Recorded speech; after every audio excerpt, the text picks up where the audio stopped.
Oh, gageh. Hari ini saya berada di rumah kampung.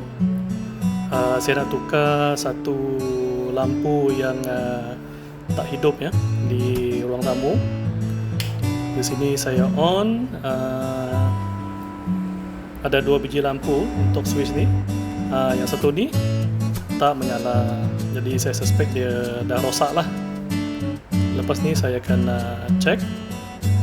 Kita tutup bekalan dulu. Saya dah beli lampu saiz 4 inci 12 watt. Yang ni lampu putih tu ya, 6,500.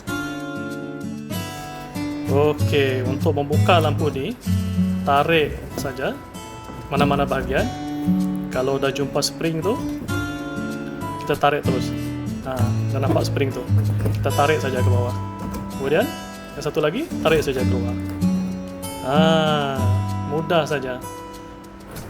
Okey, sekarang saya cek keadaan kabel supaya dalam keadaan baik.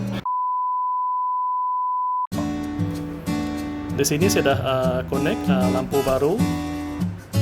Okey, jadi kabel biru tu yang dari lampu tu adalah untuk neutral. Jadi saya sambungkan dengan kabel yang dari atas tu yang ada marking hitam tu. Itu untuk neutral ya. Jadi untuk pasang balik lampu ni senang saja. Kita masukkan semua kabel tu. Kemudian kita masukkan satu klip dulu ke atas deck macam tu. Yang seperti saya tunjukkan ni lah. Masuk satu klip. Okey.